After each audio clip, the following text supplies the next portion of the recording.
Welcome to Daily Wisdom, Walking the Path with the Buddha, a podcast shared by David Roylance. This podcast is dedicated to guiding you to completely eliminate the discontent mind and the suffering it causes by attaining enlightenment.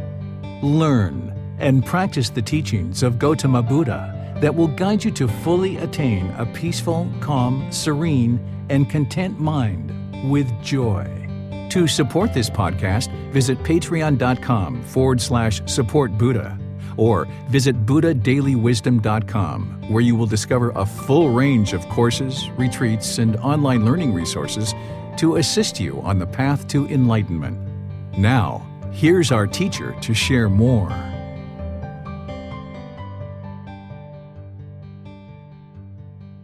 Sawadee Kap. Hello and welcome to Daily Wisdom, Walking the Path with the Buddha. Today is our group learning program, and we're starting with a 4-part series of learning breathing mindfulness meditation. This is a primary form of training that the Buddha taught and he practiced in order to move the mind closer and closer to this enlightened mental state and actually attain it. When you study the words of the Buddha, you see that he points to breathing mindfulness meditation as a very high priority in one's life practice that you're developing. This weekend on Sunday, I'm going to be starting to introduce you to the Eightfold Path, which is the core central teaching of the Buddha. And as you learn the Eightfold Path, you'll understand where breathing mindfulness meditation connects into that, because as this core central teaching, there's other teachings that plug into it. And breathing mindfulness meditation is something that you're going to need to build up in your life practice. So we're going to start that today. And I know that there's many people who are joining us live in Zoom and Facebook, YouTube, and other places. And then there's plenty of people who are also watching this on the replay. So I'd like to welcome all of you, whether you're joining brand new and starting the group learning program or whether you're retaking the group learning program. I'd like to welcome all of you, because today we're going to start with learning breathing mindfulness meditation from the very beginning and building you guys up. And then we'll actually do a breathing mindfulness meditation together today as part of our class as well. So first, I'm going to provide some guidance and some instruction and teach you and help you to understand what breathing mindfulness meditation is and how you might do breathing mindfulness meditation. And then I will actually guide you in a breathing mindfulness meditation session. I'm going to use some visual aids to help me share with you this topic of breathing mindfulness meditation. And as I shared with you as part of the very first class of the new start of the group learning program, I shared with you how I'm not interested in you believing me about anything, and you shouldn't believe the Buddha about anything. So therefore, right here at the very beginning of our class, talking about breathing mindfulness meditation, I'm not even interested in you believing that the Buddha actually taught something called breathing mindfulness meditation.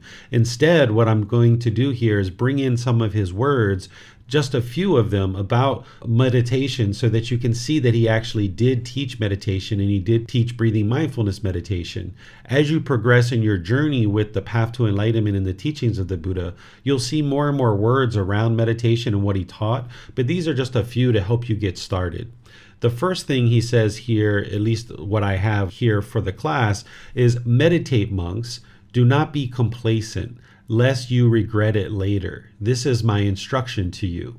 So this is how a Buddha speaks. They speak very clear, very concise, and very precise. They don't leave anything open to interpretation. Instead, they're giving you very direct and specific guidance. So here he's guiding his students, the monks or students. He's encouraging them to meditate and not be complacent. Because when you're experiencing discontentedness like anger, sadness, frustration, irritation, annoyance, guilt, shame, fear, boredom, loneliness, shyness, resentment, jealousy, any kind of stress, anxiety, or grief, or other discontent feelings, the mind will regret that you haven't been meditating, and then the mind is experiencing this. So as you're transforming the mind from where you're starting now to ultimately moving the mind to enlightenment, there's going to be some discontentedness. And here the Buddha's helping you to see not to be complacent, that be active and apply effort and energy into your practice to arise this this regular practice of meditation. This is the closest you'll get to the Buddha really kind of encouraging people to be sure that you practice. In all of his other teachings, he's just delivering the teachings. But here, he's really trying to encourage people to be sure to not be dull or lethargic or unmotivated, ensure that there's not complacency there. Then he says, a pot without a stand is easy to tip over. The pot is the mind. The stand is your meditation practice. So it's easy to tip over the mind when it doesn't have a meditation practice. It's easy for the mind to become discontent when you don't have a meditation practice. But as you learn how to meditate and you build your practice more and more, this stand becomes wider and wider, and now it's harder to tip over the pot. As you have a more developed meditation practice, it's harder and harder for the mind to become discontent because you've been training it so well as part of your meditation practice. So you'll need to develop your meditation practice, and those benefits accumulate over time. This gradual training, gradual practice, and gradual progress that you'll experience on the path to enlightenment is what you will experience. It's not going to be meditate once and then all your discontentedness is gone, or even meditate for a week or a month and all your discontentedness is gone. Instead, it's going to need some gradual training, gradual practice, and gradual progress. And as you progress with your meditation practice, these benefits will accumulate. So some people can notice benefit in a few sessions or a week or two, but as you do that more and more and you build up your practice, a month, 3 months, 6 months, a year into your regular consistent meditation practice, you will really see the benefits accumulating. And then it'll be more and more challenging for the mind to become discontent, or as the Buddha is saying here, a pot without a stand is easy to tip over. That now that you have a really well-developed meditation practice, it'll be more and more challenging for the pot to tip over, for the mind to tip over. Here's a few words where the Buddha is pointing to breathing mindfulness meditation and explaining how important it is for your path to enlightenment. He says, monks, there is this one thing that when developed and cultivated leads exclusively to liberation, to freedom from strong feelings, to elimination, to peace, to direct knowledge or experience, to enlightenment, to nibbana. What is that one thing?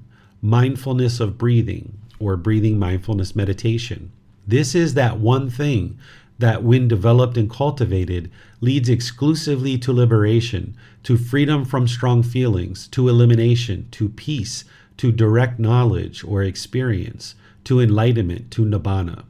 Well, first off, nibbana is just a Pali word that is being translated to enlightenment. So you might see this word nibbana occasionally. But what he's explaining here is there's this one thing. What is it? It's breathing mindfulness meditation, that when you develop and cultivate this, that it leads to this liberation, or freedom of strong feelings, freedom of the mind, where it's no longer plagued with discontent feelings. It leads to elimination of these discontent feelings, to a peaceful, calm, serene, and content mind. But it's through direct knowledge or experience, by you actually doing the meditation, that you will be able to experience that you need to actually put in the work of the meditation in order to train the mind to move closer and closer to this enlightened mental state. And I'm going to be sharing with you, as part of these teachings, how to develop this meditation practice and why is this meditation working to actually move the mind closer and closer to the enlightened mental state. So we're going to be getting to that in today's class. But now that you see that the Buddha did indeed teach meditation, let me share with you some of the basics of meditation so that you can understand how one might get started with just understanding some of the very rudimentary basics in terms of meditation. When I teach, I don't assume that your understanding of the topics that I'm teaching is the same as my understanding. So what I like to do in the book and in the classes is I will oftentimes define something first so that it ensures that we're talking about the same thing. So I'm not assuming that your definition or your understanding of meditation is the same as mine or what the Buddha taught. So here I'm defining what meditation is, and I share this same definition in the book as well. Meditation is a technique to actively train the mind during dedicated, independent, purposeful training sessions to eliminate unwholesome qualities of mind and or cultivate wholesome qualities of mind in the positions of seated, lying, standing, or walking. So it's really important as you learn that you understand what meditation is and what it isn't. So meditation is this dedicated, active, purposeful training session where you're eliminating certain unwholesome qualities from the mind and certain wholesome qualities are being cultivated in the mind. And it's in the seated, lying, standing, and walking positions. These are 4 positions that the Buddha actually taught.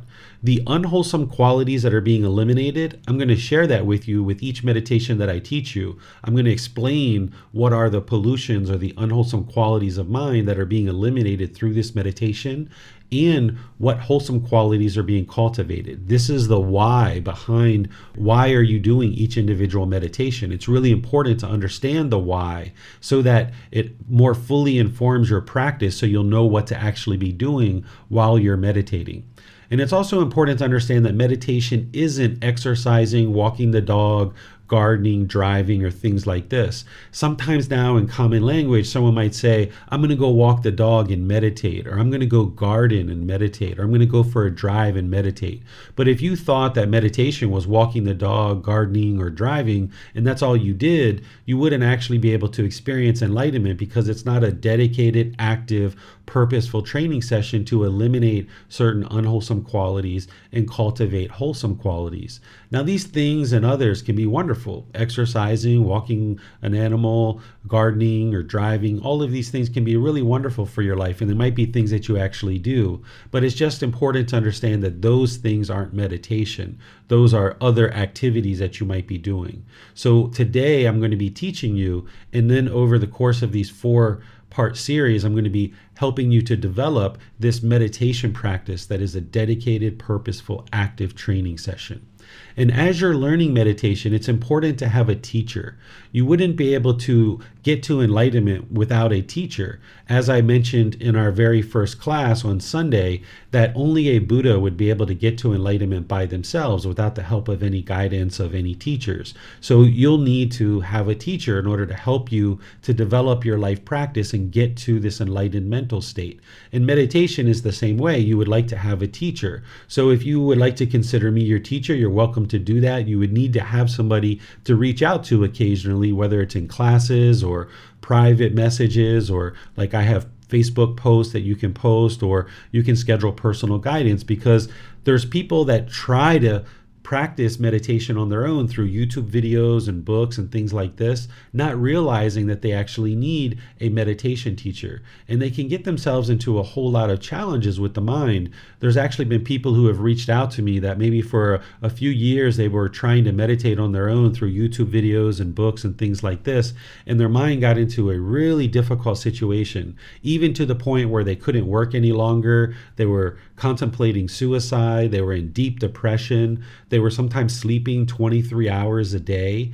And then as they got help from a teacher over the course of a year or so, they were able to work their way out of those difficulties. And now they're back to work. They're no longer depressed. They're not having suicidal thoughts and all these other things that were causing difficulties in their life. But for about 3 or 4 years, this individual was really in a difficult situation, and he understands now that he needed a teacher, and this is why he ended up getting to the point where his mind was having even obsessive thoughts, where it was just having the same thought over and over and over and over again. And this was a person who was actually a medical doctor in a country where he was able to practice medicine, but he wasn't able to do that any longer because he was trying to learn on YouTube and with books without any contact from any teacher.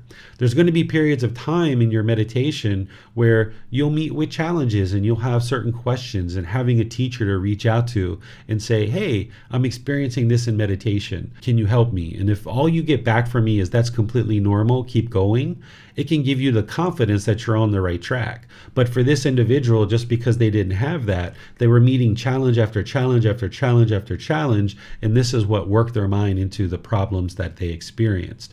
with you having a teacher and you having guidance and understanding how to actually meditate, there's no reason why you would experience any of those things that I mentioned that this other person experienced. And that's why I'm sharing with you, to be sure that you have contact with a teacher, that as you're experiencing anything in meditation, you have the ability to reach out and you have a relationship with someone that can actually help you. And that's one of the benefits, is being part of a community, because you have a teacher, but then there's other members of our community who have been practicing and learning with me for quite a while. And then those are people that you might also develop relationships with and actually reach out to at some point as well.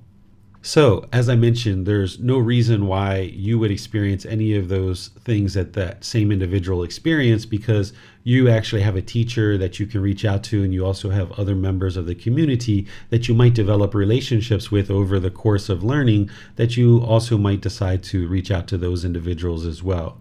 So it's important to have a meditation teacher. Then there's these 4 meditation positions that the Buddha taught. I'm going to share with you these 4 different meditation positions and explain to you how I use these positions, because the Buddha didn't teach just one position because of what we call impermanence, where things aren't steady and constant and fixed. Things are constantly changing. So you're going to need to know these different positions, because you're not going to be able to just use one position permanently. And these different positions are beneficial, and you might have a certain purpose for using one versus the other in any given situation. So what I'm going to do is I'm going to share with you these 4 different positions and how I use them. And then it's important that you don't believe me, but through your own direct experience, you use these different positions at different times and see how they work best for you. So for example, the seated position tends to be my go-to meditation position. I probably use this one 80 or 90% of the time. You're either sitting on the floor with a cushion under your rear and having your legs crossed, or you might be sitting in a chair or something like that, even a wheelchair. If you are in a wheelchair, you can just sit in a device like a wheelchair or a chair. So the seated position is that go-to position that a lot of people learn in, and this tends to be kind of the default position that a lot of people actually use because it's readily accessible and really easy. But as you're actually doing the seated position, you might run into various challenges with the physical body. You might notice in certain situations that you might have aches or pains somewhere in the body. That's where a lying position is really helpful for you. You might decide to just lay down on the floor or lay down in a bed where the body's just straight, the face is up and the palms are up, and you can just lie down. This completely relaxes all the muscles in the body. So if you have any back pain, or if your hip is causing any pain, or you have any aches and pains anywhere in the body, even your neck or your shoulders, you can sometimes just lay down, and this is going to relax the entire body and you won't feel that pain anymore. Because if you just feel pain throughout your meditation, it'll be very challenging to actually train the mind, because the mind is preoccupied with this pain. So you would like to have this position of lying that you can completely relax the body. Then sometimes when you're in lying position or the seated position, you might notice that the mind has a tendency to fall asleep, particularly when you first get started, because meditation, there's a lot of work in order to meditate, and the mind's doing a lot of work. So in the seated or lying position, as the mind's doing this work, if you notice that it's getting sleepy, you can either just go to sleep, or you could change positions to either standing or walking, and this will tend to keep the mind more attentive and alert during your meditation session. You can even use standing position. I've been at bus stops before waiting for a bus and there's 10 or 15 minutes, and I'll just stand there and do some meditation. Or if I'm waiting in line somewhere, maybe to get my driver's license, and there's a 20 or 30 minute line, I might just stand there and get a little bit of meditation in while I'm standing there. I don't necessarily count those as one of my standard meditations, but I can get a little bit of extra meditation there. And then walking position is also really good if the body is sore, or there's any pain in the body, or if the mind is falling asleep. It's also really good if you have an overactive mind, if there's too much energy in the mind, if there's anxiety in the mind, and the last thing you're thinking about is sitting down somewhere and actually being in just one spot. Sometimes the mind is too anxious or overactive for that, and it needs to do something like a walking meditation in order to let the energy come out. And then you might switch from walking over to seated, or you might switch from seated over to walking, or you might just stay with walking. So you don't have to stay in the exact exact same position all the time. You can throughout your entire session, but you can also switch between different positions within one session. So you'll need to try these different positions and see what works best for you. You might start with seated position for a while, maybe for 2 or 3 weeks, kind of build up that position first.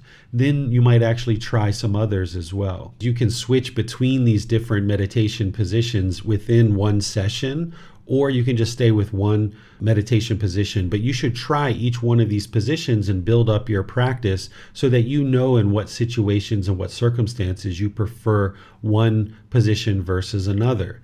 And you shouldn't believe what I'm sharing, but instead practice these and build these up. And as you get started, you might stick with just one position, like seated position. This might be for the first 2, 3, 4 weeks what you choose to do. And then once you get your practice more stabilized, you might try to branch out a little bit and try lying and do that one along with seated at different times. Maybe you try standing, and then ultimately you would like to start learning walking position, particularly if you have an overactive mind. If you have an overactive mind, you might choose to go to walking and learn that through our YouTube channel. We have a video there where you can search on the YouTube channel for walking meditation, and there you can see how I instruct walking meditation, because that's kind of challenging to instruct over a live stream over the computer. So I did a YouTube video on that so that you'd be able to learn that at your own leisure time or whenever you feel like is the right time. So what you choose to do in your practice is based on your independent journey. Everybody's different. So some people might start with seated and do that for a while. Someone else might feel like they have somewhat of an overactive mind and they might move to walking and start learning that more readily. And this is where you can see everybody's on their own independent journey. I'm just here sharing with you what works and what I experienced, and you work with these teachings and you are on this independent journey to figure out through your own direct experience what's working in one situation versus another. So let me pause here to see what questions you guys have on what I've shared so far. You can put that into Facebook, YouTube, or Zoom, or you can raise your hand electronically in Zoom and ask any questions or follow-up questions directly. Yes, thank you, sir. On YouTube, Thomas asks, do I need to build meditation positions? Recently, I've not been able to be sitting without support for a long time. Has traditional meditation positions improved effective meditation? Yes, so as you switch from meditation position to another, you'll see that there's benefits and things that you can experience differently in one position or another. It's not changing what you do with the mind. With the mind, you do exactly the same thing, regardless of what position you're in pretty much.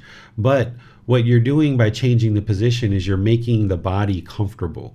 You're not interested in the body being painful. You're not interested in it being luxurious, because there it can kind of lack its attention, lack its focus. So you're not interested in being luxurious with the physical body or painful. Instead, you'd like to find this middle where the body can be comfortable. And there, when the body's comfortable, now you'll be able to actually train the mind. Wonderful. Thank you, sir. Okay. Yes, sir.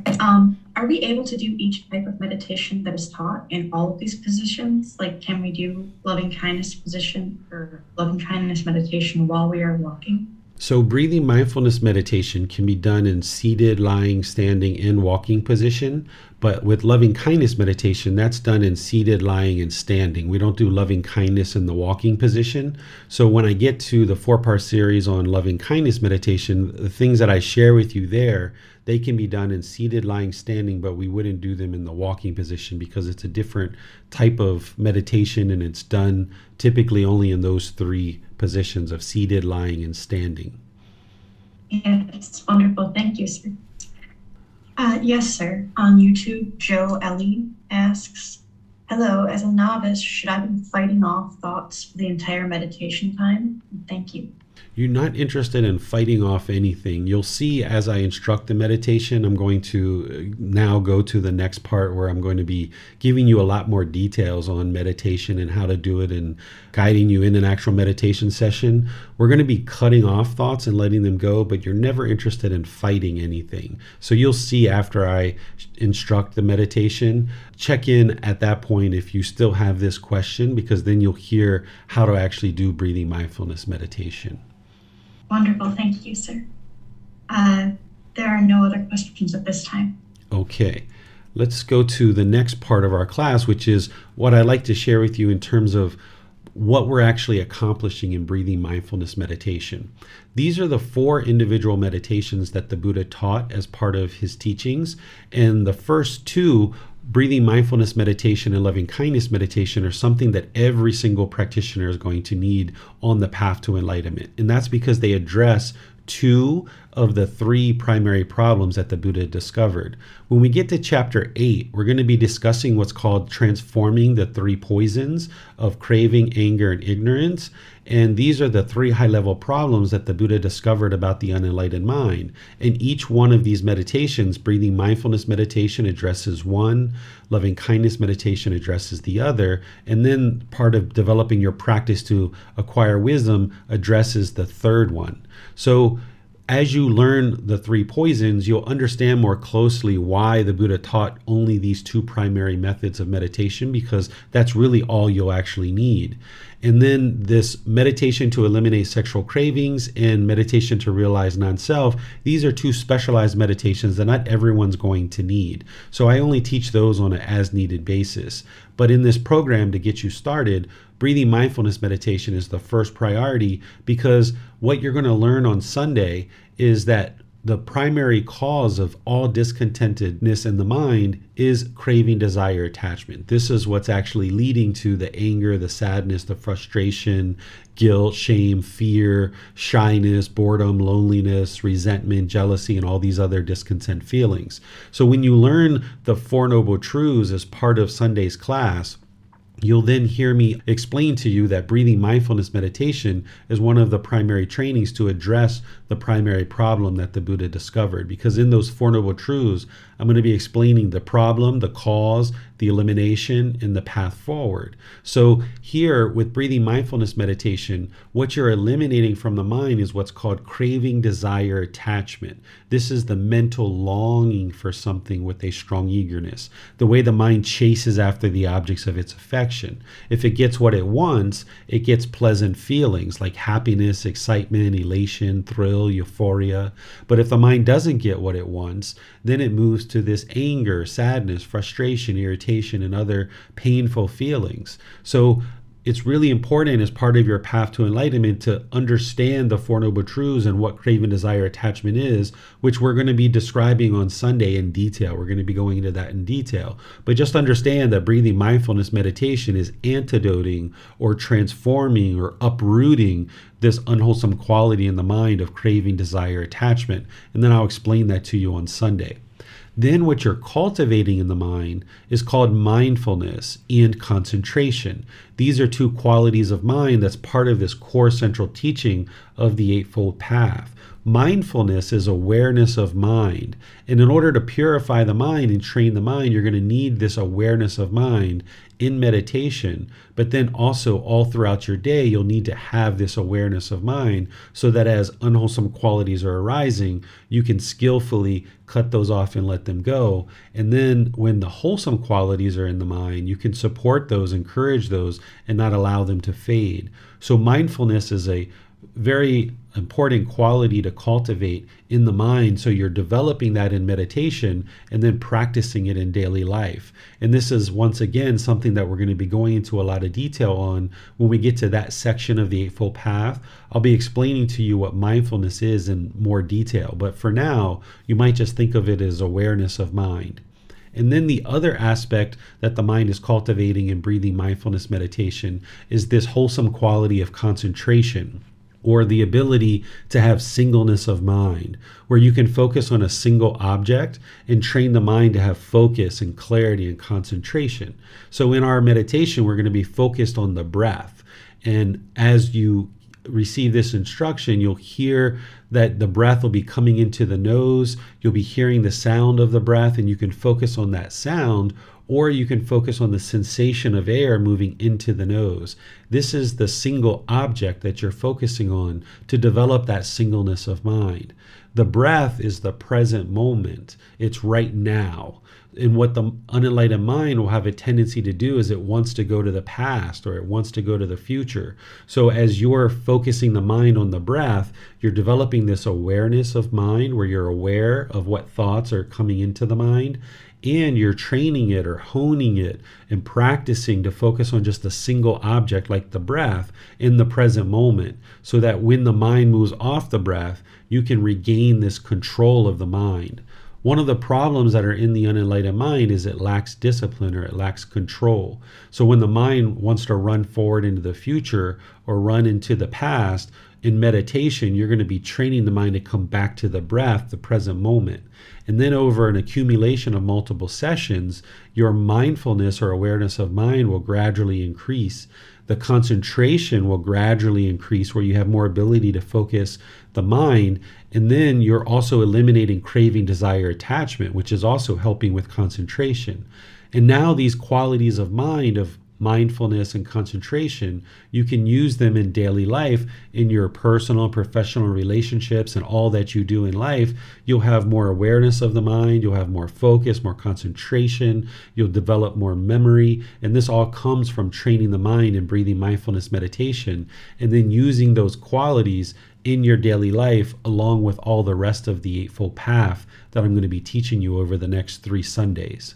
So this is the purpose behind breathing mindfulness meditation. This is when I describe the definition of breathing mindfulness meditation, where I say it's a dedicated, active, purposeful training session to eliminate certain unwholesome qualities and arise certain wholesome qualities.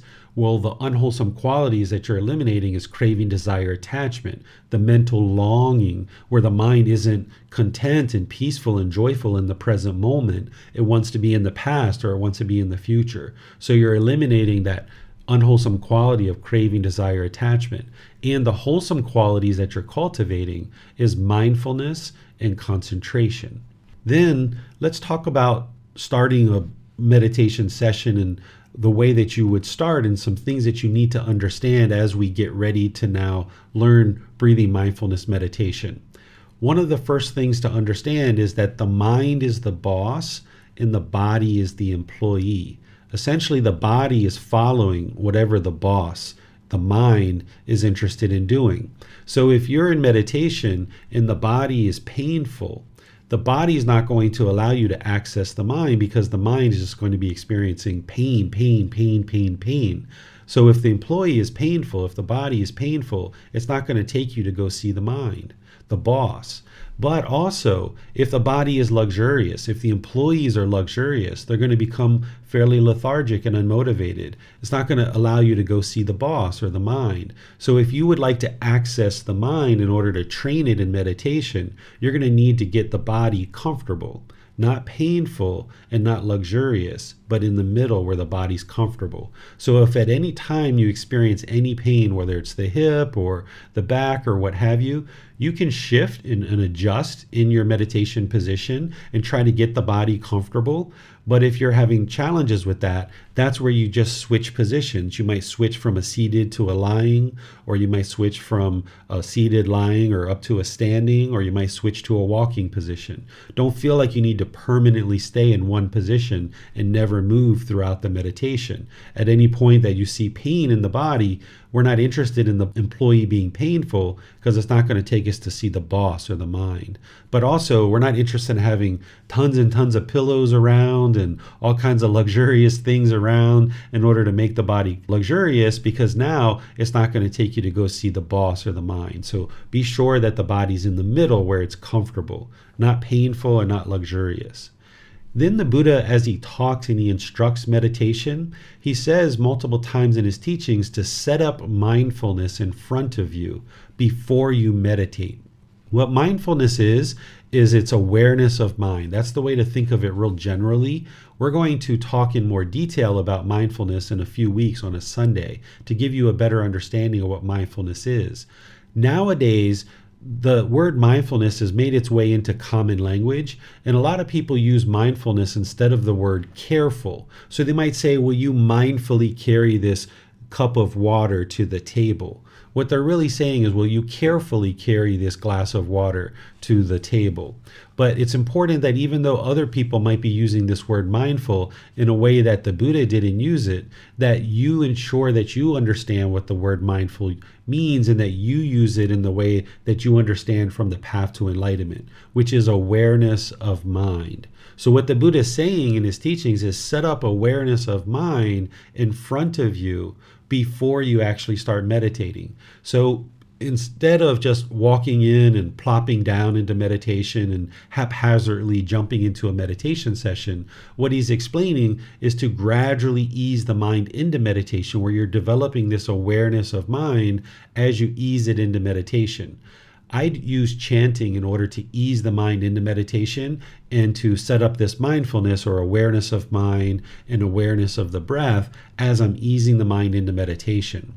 I will teach you chanting over a 4-part series that will start in about 2 months from now. So you're going to learn the chanting, but in the meantime, and even once you learn the chanting, you might decide to do other things. Maybe you go to the bathroom and empty out the organs. Maybe some people like to do a little bit of stretching or other things, or maybe you would like to loosen up the neck and get the body nice and comfortable, where you're bringing this awareness to the mind and you're not just plopping down in meditation and trying to start. So be sure that you kind of get into the habit of setting up this mindfulness or this awareness of mind as you ease it into meditation, and you'll get much more benefit out of the meditation itself. Then in terms of a time, frequency, or schedule, the amount of time that you might decide to meditate is going to be based on your life and kind of the way that you develop the mind. When you first start, it might be 5 minutes, 10 minutes, 15 minutes of meditation per session. That might be what your mind is able to do. That might be what you have space for in your life. But what you would like to build up to is a 30-minute session, about 30 minutes or more each individual session, 2 or 3 times per day. Now, it's very rare that anybody can really do that right off the bat, that you're going to be able to necessarily do 2 or 3 meditation sessions for 30 minutes or more per session. Instead, you start wherever you start.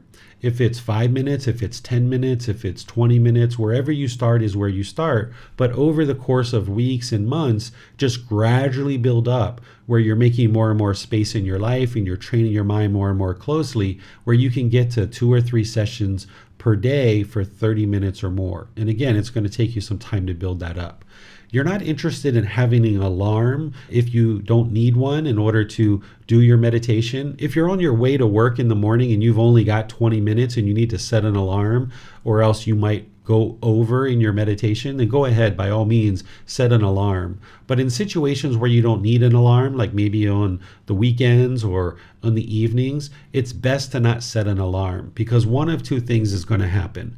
Either you're going to set the alarm and you're going to be in meditation and you're going to be yearning and longing. Is it time yet? Is it time yet? Is it time yet? And the mind's going to be obsessive about the time. Or the other thing that can happen is you can be deep in meditation, getting all kinds of benefit, and then the alarm goes off. And if you hadn't set the alarm, you would have actually been able to continue your meditation longer and gotten a lot more benefit. So in situations where you don't need an alarm, it's best to not set one. The way you keep track of your time is you look at what time it is when you start your meditation. Okay, it's 9 a.m. or it's 9 p.m.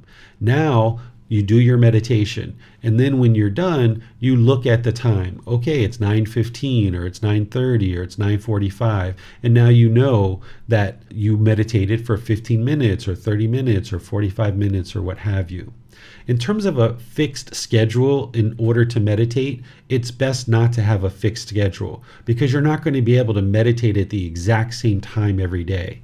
If you set up a schedule where every day at 8 a.m. or every day at 8 p.m. I'm going to meditate, you might be able to do that for a few sessions, but life is going to happen. Things are going to be constantly changing in your life, and you're not going to be able to stay to that fixed schedule. So if you set up a schedule of a fixed time to meditate, you're kind of setting setting yourself up to fail.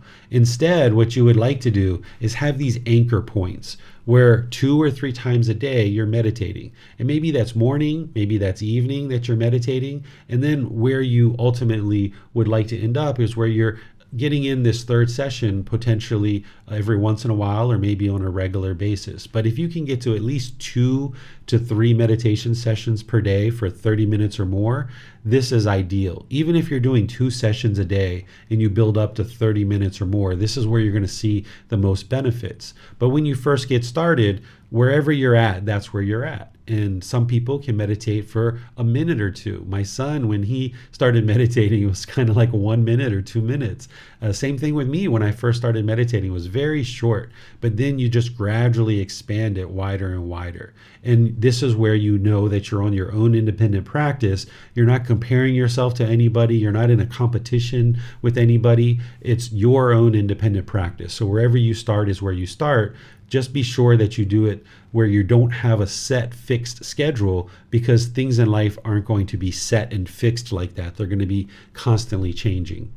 As you meditate, you might notice that the mind becomes sleepy at different times. This is also common. This happens because the mind is working quite a bit during meditation. It's not a time to zone out and do nothing, that the mind is actually active during the meditation. So because of that activity, the mind can sometimes become sleepy. But the other reason why this sometimes happens is because you may not have been sleeping very well over the last several years of your life. And now, with all that pollution having built up in the mind, as you start removing the pollution, the mind might start being interested to sleep, and it falls asleep more easily and more readily as you build up your meditation practice. So you might notice a period of time of 3 months or 6 months or so where in meditation, and maybe even right after meditation, you become somewhat sleepy. This is kind of normal. And what you should do is either just get some sleep because you need some rest, if that's what you need, or if what you need is to elongate your meditation sessions, that's where you change your positions to standing or walking.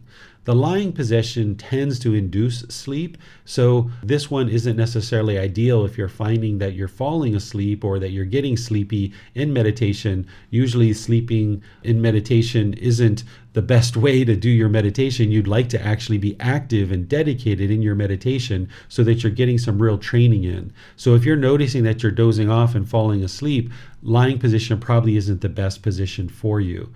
But that doesn't mean you shouldn't develop it, because you might need it at other times. There were times where I got into a motorbike accident and I couldn't cross my legs, or I couldn't sit in a chair. I was hooked up to an IV and I was lying in bed, and the best way for me to meditate at that point was lying meditation. So you'd like to develop all 4 meditation positions over time, but remember, you're doing this little by little. You don't have to snap your fingers and do all of this in one day.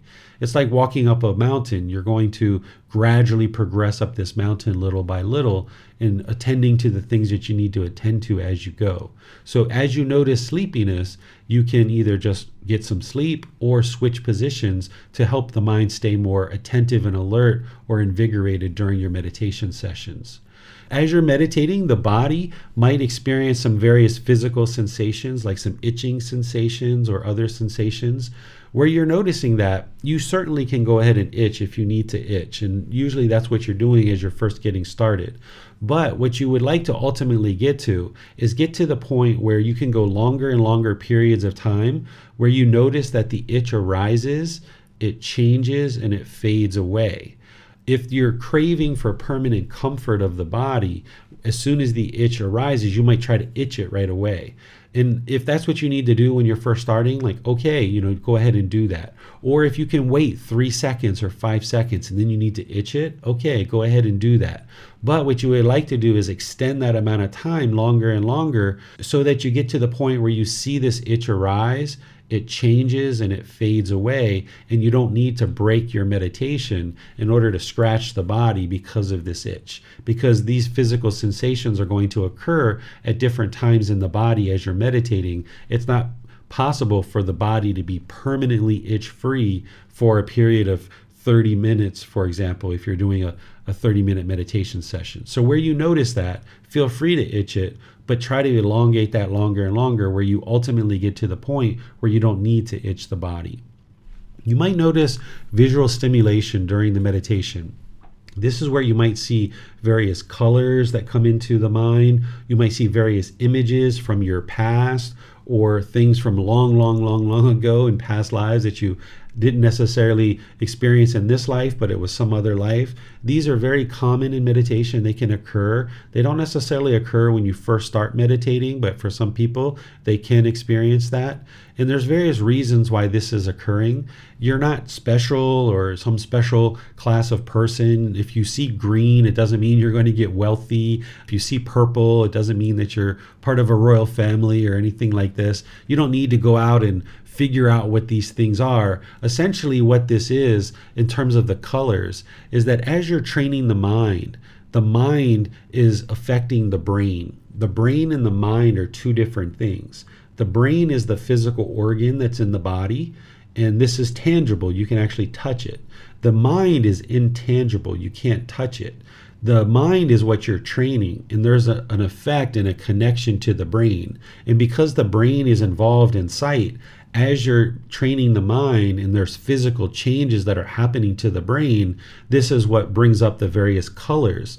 That the eye itself is just a lens to bring the light in. It's actually the brain that is producing the sight. So with your eyes closed, you still might see things because as the brain is physically changing, you might see these various colors. You might even hear certain sounds in the skull as the brain is physically changing. There's a whole group of scientists and doctors and people who are researching the physical changes that are happening to the brain as part of training the mind through meditation. So this is a very understandable and common thing that you might experience. So if you do experience, just know that it's impermanent and it will eventually pass over time. But you might go through a period of 3 months, 6 months, or a year or so where you're experiencing different visual stimulation in your meditation, and just know that it's impermanent. You'd like to cut that off, let it go, and bring the mind back to the breath. Wherever the mind is going to those colors or those images or whatever it's seeing, just cut that off, let it go, and come back to the breath. Then you might have been taught or you might have seen that some people use various external stimulus during their meditation. There might be beads or candles or incense or music playing or gongs or things like this.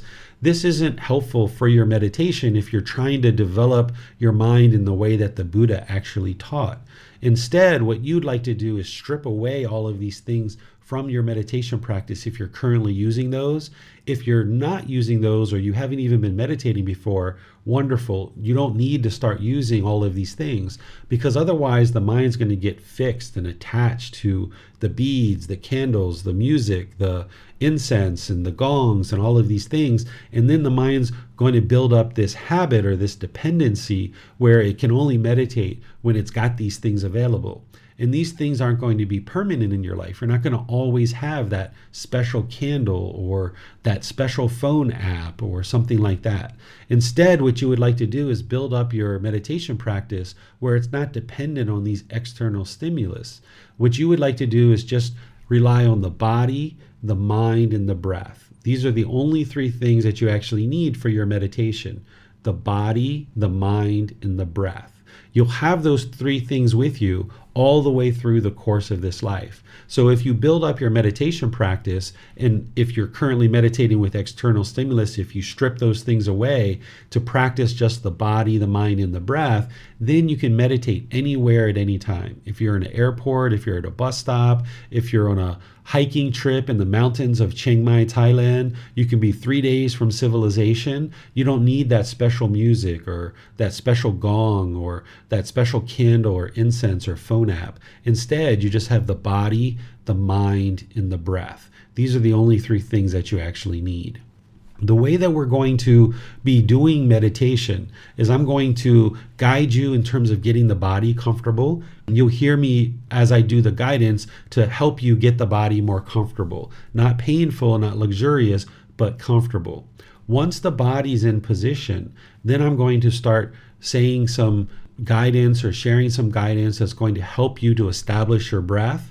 And then once you get the breath established, then we'll move into focusing the mind on the breath And then I'll guide you in cutting off and letting go of any thoughts that the mind is having and bringing the mind back to the breath. And then ultimately, there's going to be this long period of time where I'm completely quiet and you won't hear anything from me whatsoever, so that you can actually do the work and actually meditate. I will use Buddhist chanting to ease into the meditation and ease out of the meditation. But this isn't something that you might necessarily know right now, and that's okay. This chanting that I do, there's nothing mystical or magical about it. It's not prayer, it's not worship, it's not rites and rituals or things like this. It's just purely to help the mind ease into meditation and ease out of meditation. When we get to the point where I teach you chanting, I'm going to explain more of the reasons of why we use chanting. You don't have to use chanting. It's not something you're required to do. It's something that I've developed in my practice, and I'll share with you what the benefits are when we get to those classes. But you're not necessarily required to do chanting. There's people who can get to enlightenment without chanting. It's not anything mystical or magical that's going to produce any magical benefits. But once you understand what the benefits are, you might decide to use chanting for those benefits and to cultivate those, or you might choose to cultivate those benefits in other ways that doesn't involve chanting. So understanding the benefits of chanting will then help you to decide whether you would like to actually chant or you'd like to do other things to cultivate those qualities of mind. So you'll hear me do chanting, then I'll instruct you and guide you on getting the breath established. Then we'll move into focusing on the mind. Then there'll be quiet for a long period of time. Then there's going to be some more chanting to bring us out of meditation. And at that point, I'll open up to any and all questions that you guys have based on the actual meditation itself. But before we actually do the meditation and I guide you in that, I would like to just open up to any questions that you guys might have about anything I've shared so far before we go into meditation. So you can put that into Facebook, YouTube, or Zoom, or you can raise your hand electronically in Zoom and ask any questions that you like. Yes, thank you, sir. On YouTube, Saeed asks, is it okay to meditate while putting my back bent to the wall? If you need that, you can use that. It's not advisable that if you don't need it, you don't need to use it. Just strengthen the back muscles. But if you're noticing some pain in the back and you need a little extra support like the wall to help you build that strength in the back, then go ahead, by all means, do that. Because remember, you're interested in the body being comfortable, not painful. But if you can do meditation without your back on the wall, this would be ideal if you can do that now, or you can build up to that, because you're not always going to have a wall around. You would like to build up the body, the mind, and the breath, that those are the only three things that you need in your meditation practice. But if you need that for a period of time, then go for it and use it until your back muscles are strong enough to be supported by itself. Wonderful. Thank you, sir. And then also on YouTube, Thomas asks, as far as I do understand, this class can be like a sangha, one of the three jewels. Yes, when you're coming together in a class like this, you're learning amongst the community. So the word sangha is a Pali word for the community. And as part of what the Buddha taught, he talked about you need three things in order to get to enlightenment. You would ultimately need to build confidence in him, that his teachings actually lead to enlightenment. You would need to have access to his teachings, and you would need to be part of a community. With just one of these things, you wouldn't actually be able to get to enlightenment. So if you just had confidence in the Buddha, but you didn't have access to his teachings and you weren't part of a community, you wouldn't be able to get to enlightenment. Or if you just had access to his teachings, you didn't have confidence in him and you weren't part of a community, you wouldn't be able to get to enlightenment. Or if you were just part of a community, you didn't have access to his teachings and you didn't have confidence in him. So it's all three things that help you to get to enlightenment. As you build this confidence in him, you have access to his teachings, and you're part of a community. Now, right now, if people are just starting, they might not have confidence in the Buddha. They might not know whether his teachings truly lead to enlightenment or not. This is what we call doubt. And that doubt can actually be harnessed for healthy purposes. It can motivate you and encourage you to actually investigate his teachings. the more you learn his teachings and practice them, and you see the benefits and the improvement to the condition of the mind and the condition of your life through your personal and professional relationships improving, you'll get to the point where you have full confidence in the Buddha and you have no doubt in him whatsoever. You have no doubt in his teachings. You have no doubt in the community. You'll have no doubt in your teacher who's actually guided you to these improved mental states. And you'll have no doubt in your own ability to actually attain enlightenment, because you'll see that there's already been progress over a period of time. So initially, you might have doubt about these things, either the Buddha, the teachings, the community, maybe your teacher, me, maybe you have doubt about me, or maybe you have doubt about your own ability to attain enlightenment. But as you investigate the teachings and you learn more and more closely, you practice them, this doubt will gradually erode because you'll see the improvement to the condition of your mind.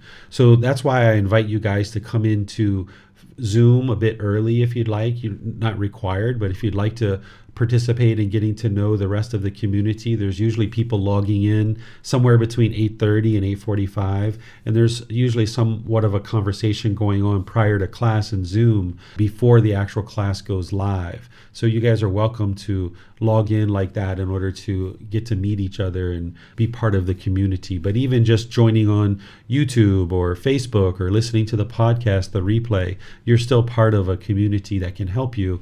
And that's what that Facebook group is there for too. So there's an online community. And then when we have retreats and other events that you guys might decide to attend, that's an opportunity for you to connect with the community as well. Yes, thank you, sir. And then on Zoom, Max asks, during my day, I don't pay much attention to my breath. Did the Buddha suggest that we watch our breath as much as we can outside of meditation? He never taught this because it's impossible to focus to that level of detail on your breath outside of meditation in your daily life, because your mind can only do one thing at a time. You're going to be active, doing work or spending time with your children or your life partner or driving or things like this. What you're doing in meditation is very different than what you're doing in daily life. In meditation, we're going to be cutting off all thoughts. Anytime the mind has a thought, we're going to be cutting it off and cutting it off and cutting it off, coming back to the breath, observing that breath. And here, what you're trying to do is you're trying to gain this discipline of the mind, that you observe thoughts sooner and sooner. That's the mindfulness, that you have concentration or the singleness of mind, and you have the discipline and the control to be able to let go of that thought and bring the mind back to the breath. We're not actually eliminating thoughts in meditation. That's not the goal.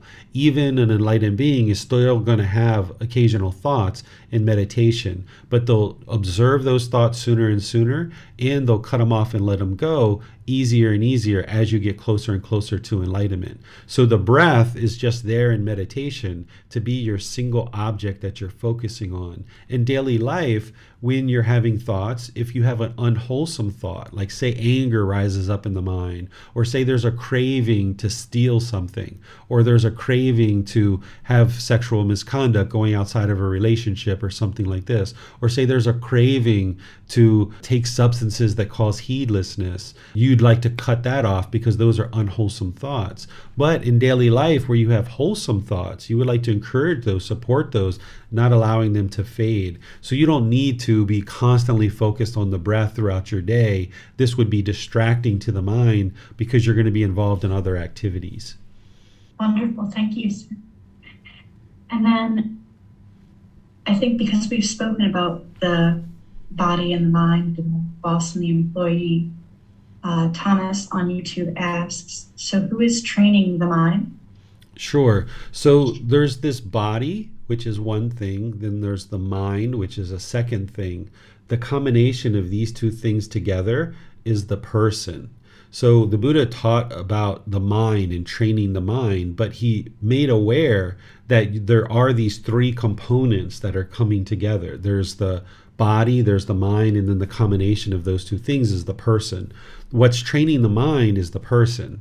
So you can look at the mind as like this third entity. And now there's this person who's watching over the mind and training the mind actively through meditation, but also in daily life too.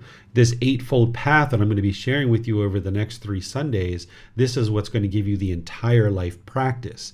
Sometimes people think that they can just meditate their way to enlightenment, but you can't just meditate your way to enlightenment. This is one component of your life practice. And the eightfold path is going to explain to you the 8 individual steps that you need in order to train the mind. So one of the biggest myths that we have in the Buddhist community is some people think that you can sit down, meditate, and then you get to enlightenment. But instead, you practice the meditation as the person training the mind. And now in meditation, as you're training this mind, you observe that it's becoming more and more clear, more and more focused. There's less and less discontentedness in the mind. And then you know that you're on the right path. And this is all leading to more and more benefits. So you're going to learn how meditation plugs into your overall life practice, and that there's these other aspects of your life practice that you'll develop. And it's the person that's developing that and training this mind. Thank you, sir. Mm-hmm. And then a question's not really related to meditation. On YouTube, Pepiko asks, does one need the 4 jhanas to reach enlightenment, sir? Everybody who gets to enlightenment will pass through the jhanas. These are 4 preliminary phases that the mind goes through before it gets to the first stage of enlightenment. We're going to be talking about these in about 3 Sundays from now. Wonderful. Thank you, sir. Mm-hmm. It does not appear there are any other questions at this time. Okay, if that's the case, I'd like to invite you guys to join for our first meditation session together. Whether you're attending live or you're watching this on the replay, it can be helpful for you even on the replay to still do the meditation here at this point, because now you can receive this guidance and instruction in how to actually meditate. So let me start with helping you get the body in position. If you would like to sit on the floor, you can go ahead and sit on the floor. You might decide to put a cushion under your rear to get your rear up in the air. This lessens the angles at your hips, your knees, and your ankles. It can make it more comfortable by having a cushion under your rear and getting that up in the air. If you're in a chair, you might decide to put your feet flat on the floor or crossed at the ankles. There's not just one fixed way to actually position the body. So this is whatever is most comfortable for you. I'm going to be giving you a lot of different options here, and you choose what works best. So if you're in a chair, the lower body should be completely relaxed and comfortable, maybe crossed at the ankles or feet flat on the floor. If you're on the floor, putting those cushions under your rear to get that up in the air, and then lightly crossing the legs so that you can maintain circulation in the legs. You're not interested in crossing the legs really tightly, because that'll inhibit the circulation and you'll start experiencing pain throughout the meditation. The hands and the arms, the Buddha put his right hand on top of his left, and then he put his thumbs together like this, and then he put that into his lap. You're welcome to use that and see if it's comfortable for you. But for some people, this isn't going to be comfortable. This is why there's other options. You could put your palms on your thighs. You could put your palms on the knees. You could put your palms up. If you're in a chair that has an armrest, you might even just rest your arms on the armrest of the chair, so that essentially the lower body and the hands and arms are completely relaxed in this seated position. So I'm going to instruct the seated position at this point. Then the upper body, here you would like it to be erect, not real rigid and not slouched, because if it's real rigid, the mind's going to be uptight. But if the upper body is slouched, then the mind has a tendency to become unmotivated and lack attention. So by keeping the upper body erect or straight, this keeps the mind attentive and alert during the meditation. So you would like to have the upper body erect where the muscles are engaged to a certain degree, keeping the body erect. So the lower body, hands and arms are completely relaxed. The upper body is straight and erect. Next, you would like to just close the eyes. And now start breathing in through the nose and out through the nose. Here you're just taking a nice deep breath, a natural, consistent breath. Breathing in through the nose and out through the nose. You're not trying to force the breath or control it. Just a nice gradual inhale through the nose. And wherever you get to it, a nice gradual exhale through the nose. Now you can just hang out here with the breath. I'm going to do some chanting to ease us into meditation. And then afterwards, I'm going to come back with some more guidance around the breath and helping you get further into meditation. If you already know these chants, you're welcome to chant along. Arahang Samma Sambuddho Bhagava Bhutang Bhagavanhang Abhivateyami Savakhato Bhagavata Tammo Dhammang Namasami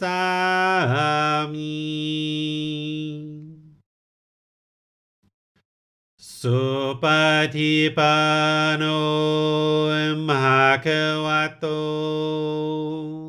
Sāvaka Saṅgho Saṅghang Namami Namo Tassa Bhagavato Arahato Samma Sambuddhassa Namo Tassa Bhagavato Arahato Samma Sambuddhassa Namo Tassa Bhagavato Arahato Samma Sambuddhassa Iti piso Bhagava Arahang Samma Sambuddho Vicacaranang Sammuno Sakhato Rokavito Anutero Purisa Dhamma Sati Satatawa Manusang Bhoto Bhagavati.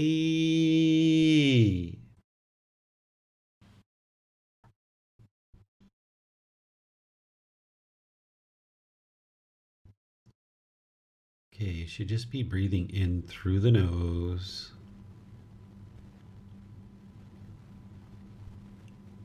and out through the nose.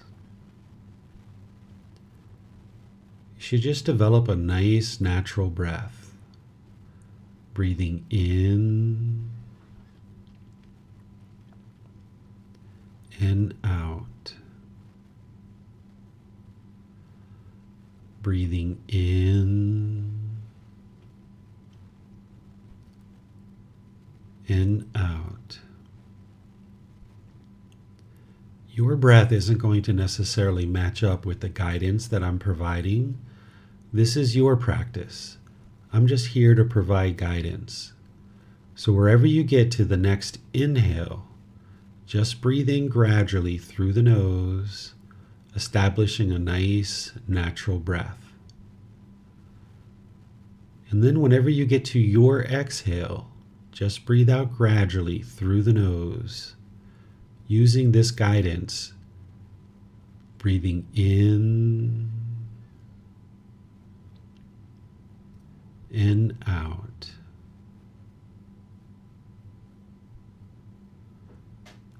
Breathing in and out. So this guidance is just here as a reminder to help you develop a nice, natural breath. Breathing in through the nose. And wherever you get to it, just breathe out gradually through the nose.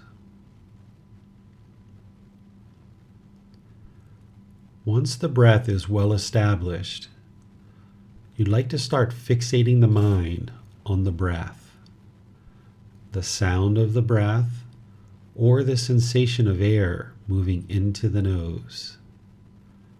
The breath is the present moment.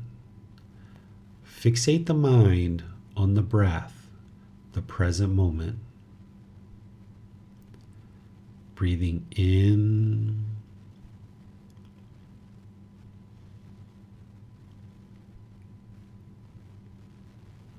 and out.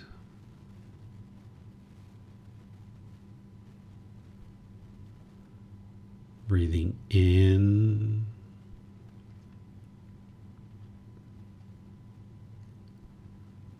and out. With the mind fixated on the breath, whenever you observe that the mind is off the breath, cut that off, let it go, and come back to the breath, the present moment. There's no need to label the thought, analyze it, observe it, judge it, or even try to figure out where it's coming from. Just wherever you observe that the mind is off the breath, cut that off, let it go, and come back to the breath, the present moment. Breathing in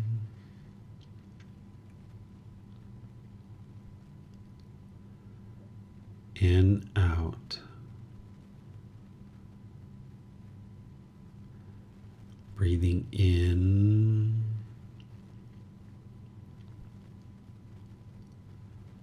and out. I'm going to be quiet now and let you do this work of focusing on the breath.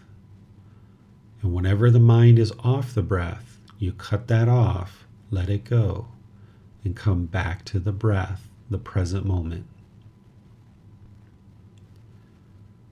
You have nowhere to go.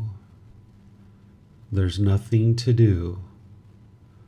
No one needs you right now. This is your time to focus on the breath. Breathing in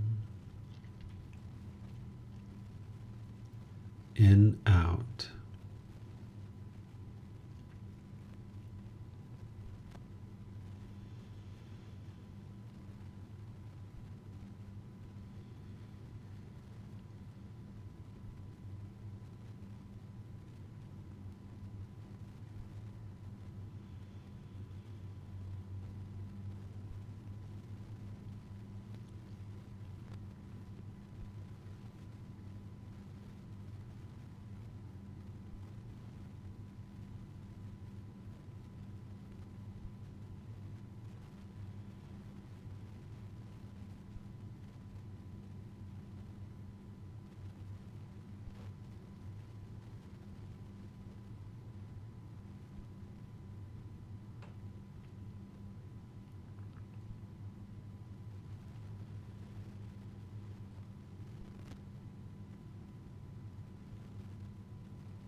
อะระหังสัมมาสัมพุทโธมหาเกวาโพตังมหาเกวันหังอภิวาเตมิสวะ สวะคาโตภะคะวะตาอะธัมโมธัมมังนะมัสสามิสุปฏิปันโนภะคะวะโตสาวกสังโฆสังฆังนามามินะโมตัสสะภะคะวะโตอะระหะโตสัมมาสัมพุทธัสสะนะโมตัสสะภะคะวะโต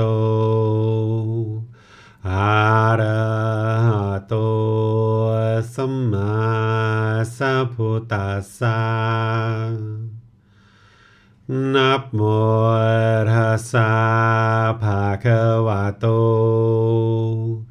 อะระหะโตสัมมาสัมพุทธัสสะอิติปิโส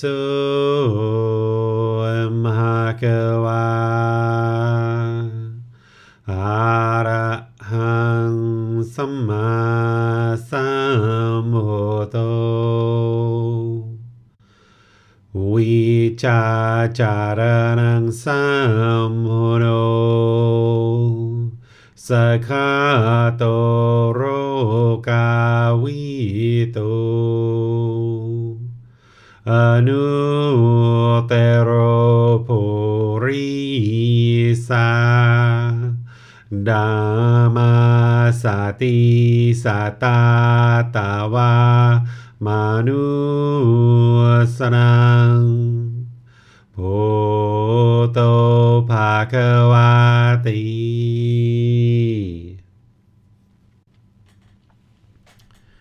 All right, if you guys would like to gradually make your way out of meditation, just kind of ease back out of your meditation. As you guys are coming out of meditation, I would like to just remind you of a few things and share a few new things. First of all, I would like to remind you guys that the goal of this meditation isn't to eliminate thoughts. What you're doing is you're gaining control or discipline of the mind. You're going to have thoughts in meditation. When you first start, oftentimes people are very bombarded by thoughts. You might have a whole lot of thoughts. And if that's where you're at, that's completely normal. That's completely fine. At least you know that that's the state of the mind. That's mindfulness or awareness of mind. You have that mindfulness. But then as you continue to practice and you train the mind more and more, what you'll notice is there'll be these gaps of time where the mind is stilled or quieted or peaceful. And as you notice those gaps becoming wider and wider, that's the condition of the mind gradually improving. There's nothing in your life that you are expert at the moment that you tried it for the first time.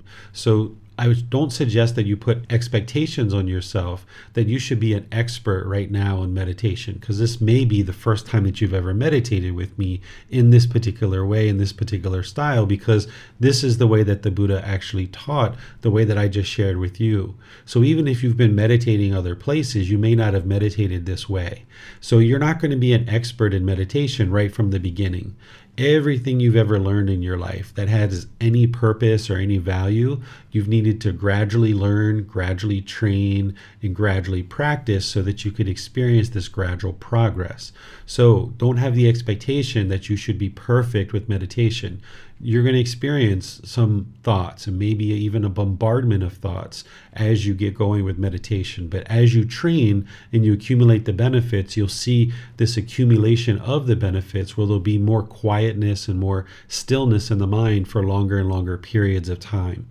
Even a person who has an enlightened mind, they're going to have a thought in meditation, maybe multiple thoughts at different times, but they're going to notice it right away, and they're going to be able to cut it off and let it go right away. But you've got work to do before your mind gets to that point. So allow for that work to be done, and don't expect that you'll be an expert in meditation right away. I would like to encourage you to build up your practice from this class and beyond, whether you're attending live or on the replay. Build up your practice to 2 or 3 meditation sessions for 30 minutes or more. And remember, you're going to need to build over time. There's some students that take 6 months or a year or longer to build up to that point. So you're not comparing yourself to anybody. You're not in a race with anybody.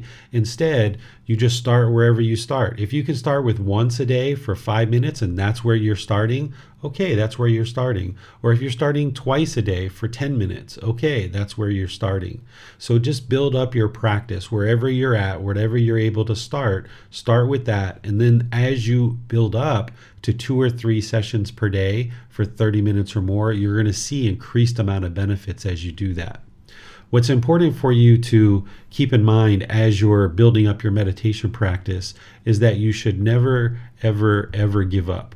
Don't ever give up on your meditation practice.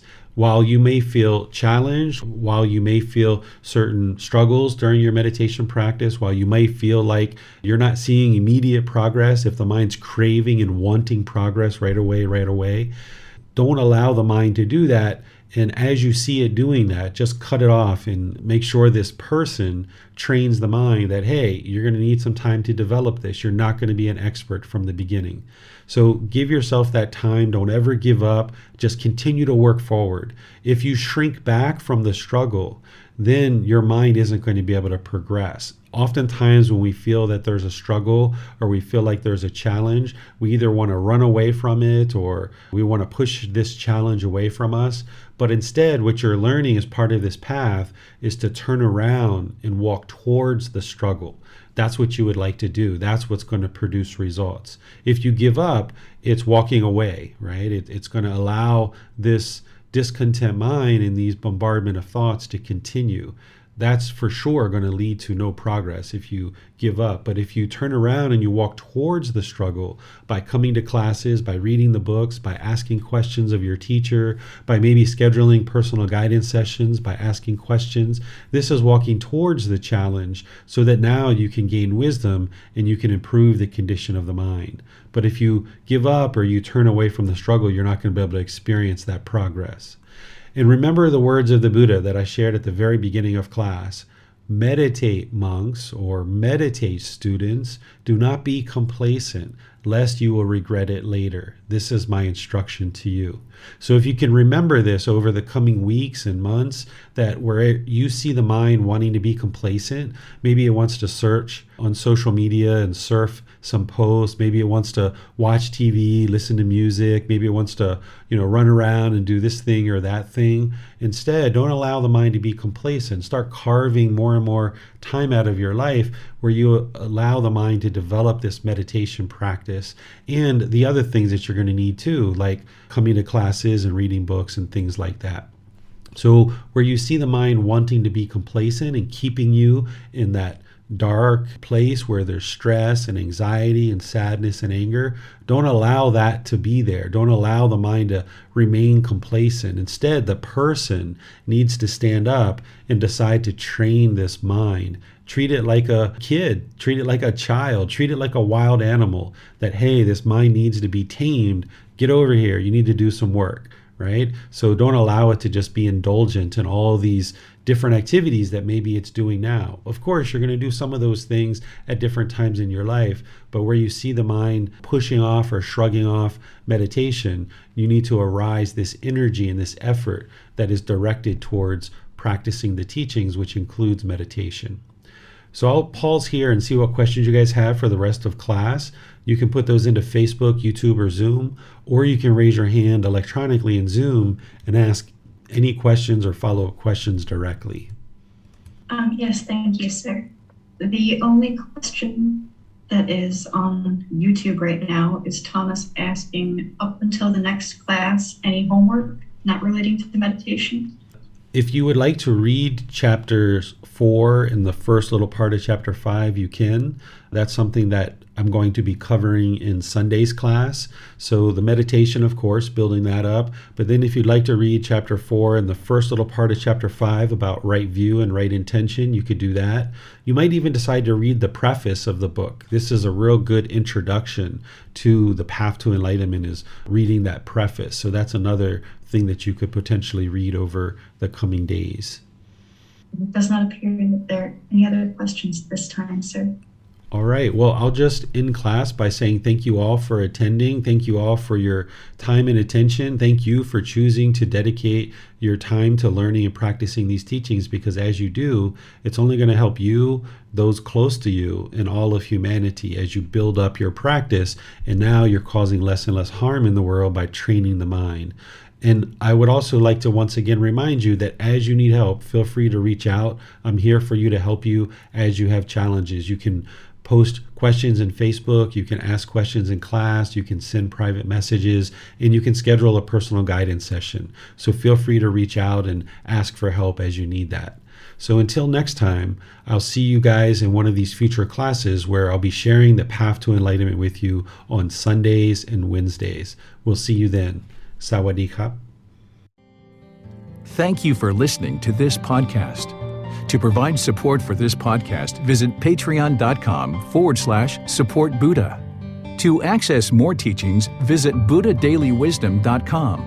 There, you will discover a full range of courses, retreats, and online resources to assist you on the path to enlightenment. Remember to establish a daily, consistent meditation practice, along with learning and practicing these teachings. A well-developed meditation practice is the foundation in which to train the mind to attain enlightenment.